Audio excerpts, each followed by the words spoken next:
BOSS is that Jewish Family Service is the social service wing of the Jewish community, that we're the arm, whether that's for vulnerable Jews or vulnerable people in the community. If we have those competencies, we want to be able to help.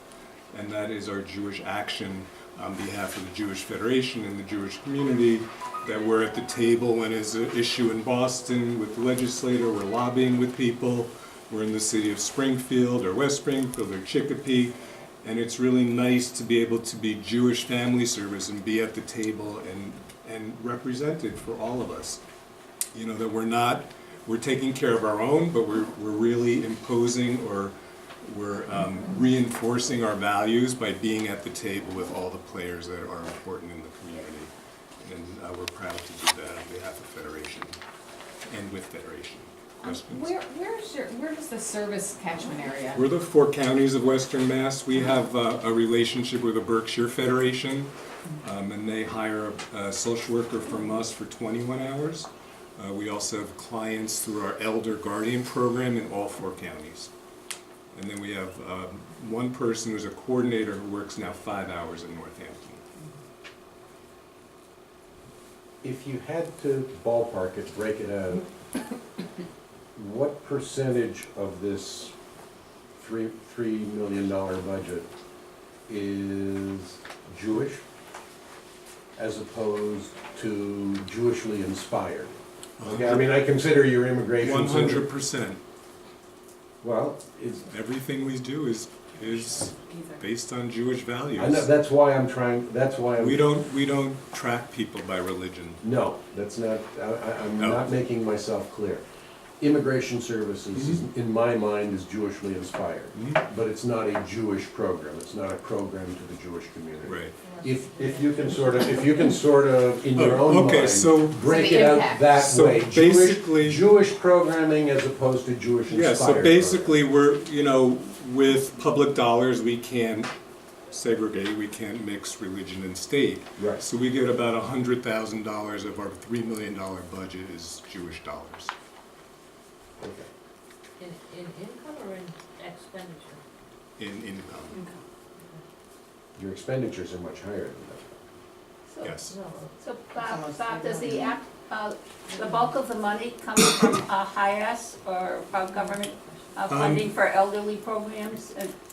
I'm gonna give this, our annual report to everyone before I leave. So 44% of our budget is through government contracts and grants, and that could be, you know, our $300,000 guardianship program for elders. It could be part, you know, refugee program. So it's about half, you know, 44%. What are you most proud of that JFS has done in the last several years?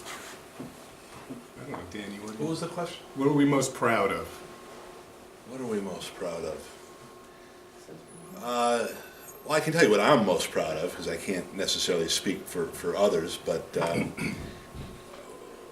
2 things. I'd say that no Jewish organization in the area that I am aware of does more to embody the principle of Tikkun Olam than we do. And we've been able to do that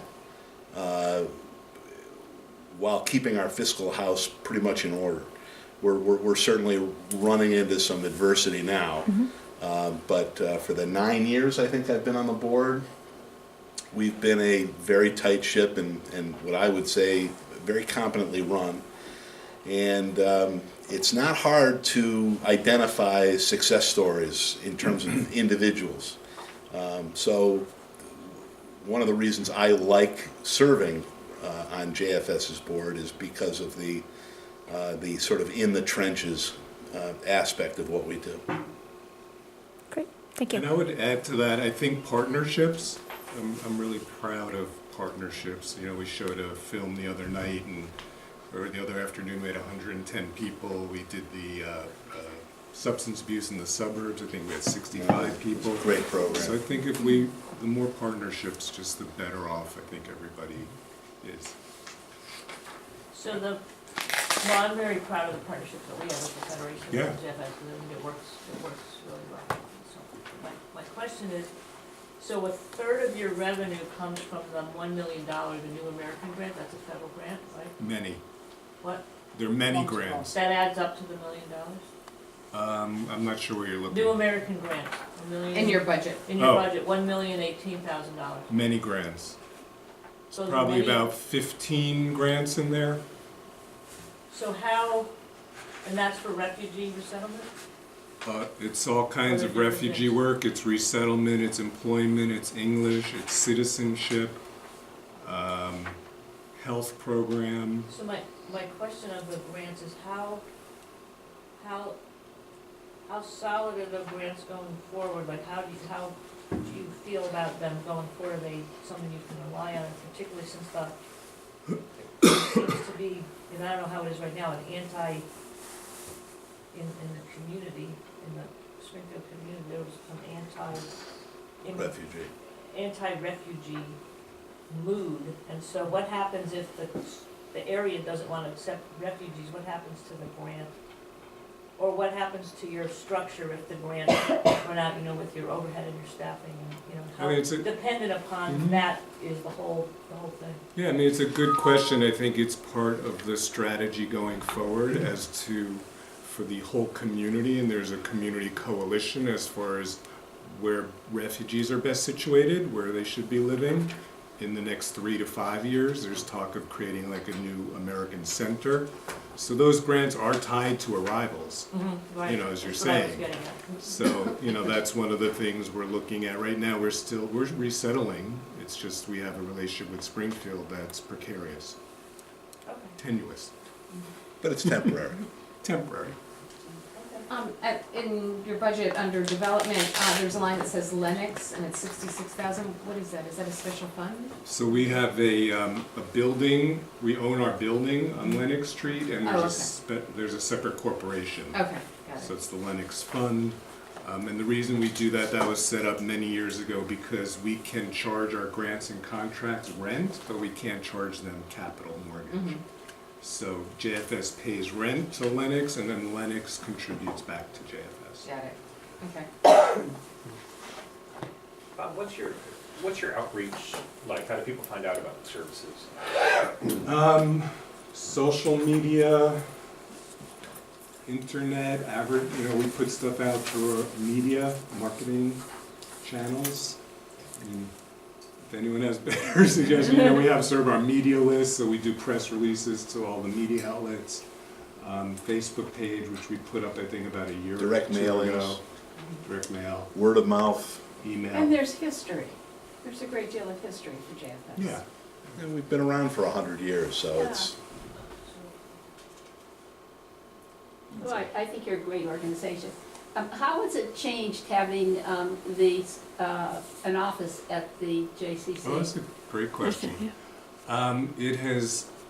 It's been great for us. I mean, hopefully people know more about us. We're still tucked over on the side, so we gotta get people to come around the Visibility. corner. But we've been able to hire a full-time social worker who does geriatric work, and she's very busy, which is terrific. So we're seeing a lot more elderly over here. It's a great space for groups and a great space for some community workshops. We still have to retrofit that museum space, and that would be a great community project. It's just really, it's an exhibit hall. And to have a meeting like this, like we can't have board meetings in there. acoustics Just are the Yeah. reverberation miserable in in there there, is just but- outrageous, so. but overall, it's been, I think, fabulous. I think it's great to have a presence in this building. That agency should have always had a presence in this building. I thought it was a great idea Bob had to try to get it here. And all the various constituencies were gracious enough to work it out with us. So we're very happy, and we hope it continues forever.